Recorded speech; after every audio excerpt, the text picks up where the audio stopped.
श्रीमद् भागवत की पावन कथा प्रारंभ होती है नैमिषारण्य नामक तीर्थ क्षेत्र से। नैमिषे अनिमिषक्षेत्रे ऋषया सौनकादयः शत्रं स्वर्गाय लोकायो सहस्र सममासत। नैमिषारण्य नामक तीर्थ क्षेत्र में, नैमिषारण्य किसे कहते हैं?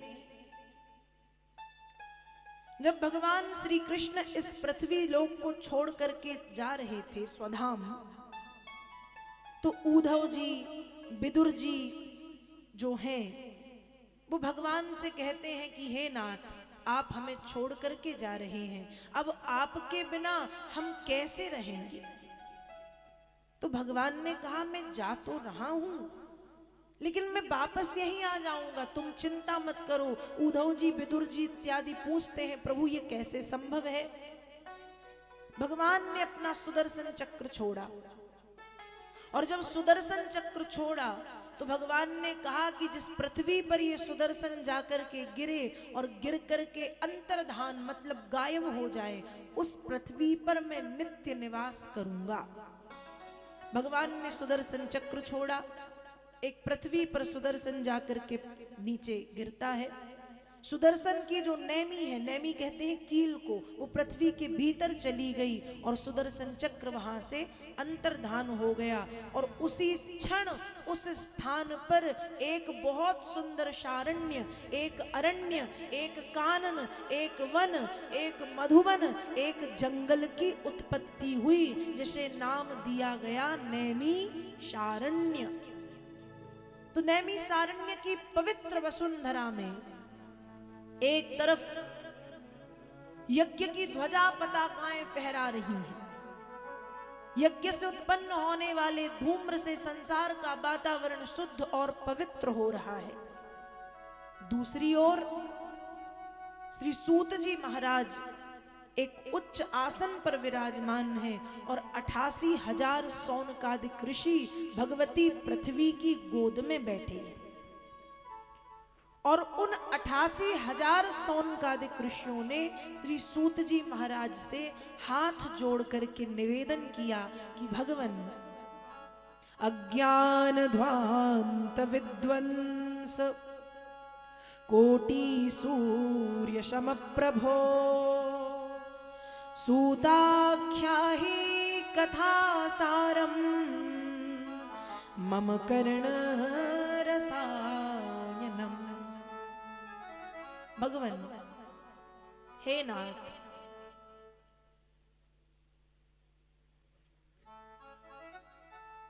हम अज्ञानी हैं, हम मूर्ख हैं।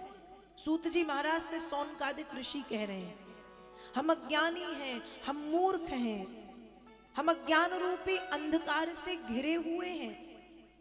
किंतु आपके पास जो ज्ञान है, आपके पास जो तेज है, वह कैसा है? कहा कोटि सूर्य समप्रभो, वह करोड़ों करोड़ों सूर्यों के समान है।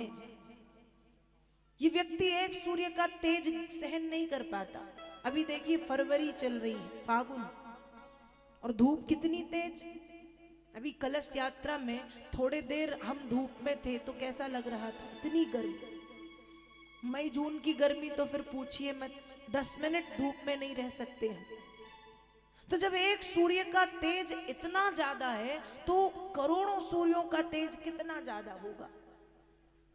सौनकादिक ऋषि सूत जी से कह रहे हैं कि भगवन, हम अज्ञानी हैं, हम मूर्ख हैं, किंतु आपके पास जो तेज और ज्ञान है वह कोटि सूर्य समप्रभो, वह करोड़ों करोड़ों सूर्यों के समान है।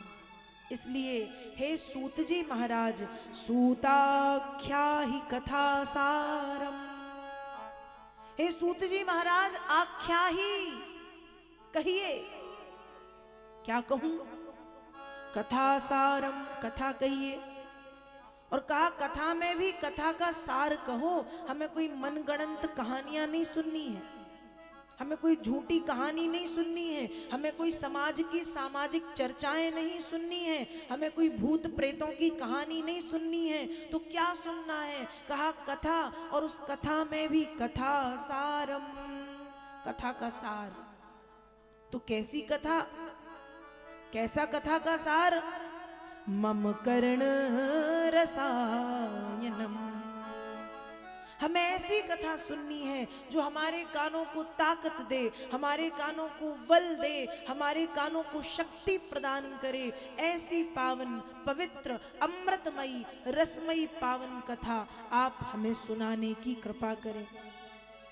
जब इस तरह से हाथ जोड़ करके निवेदन किया, सूत जी महाराज के मुख से निकलता है, कालव्याल मुखग्रासो त्रास निर्णास हेतवे श्रीमद् भागवतम शास्त्रम कलौकीरेण भासितम।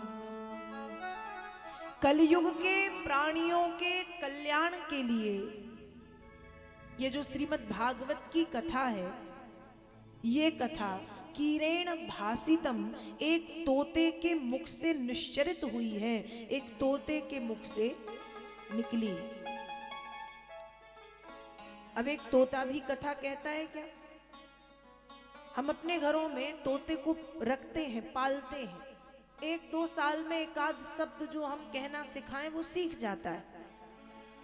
लेकिन यह श्लोक कहता है कि ये जो श्रीमद् भागवत की कथा है, कीरेण भासितम, एक तोते के मुख से निकली है। तो कैसे, ये कैसे संभव है कि एक तोते ने ये कथा कह दी?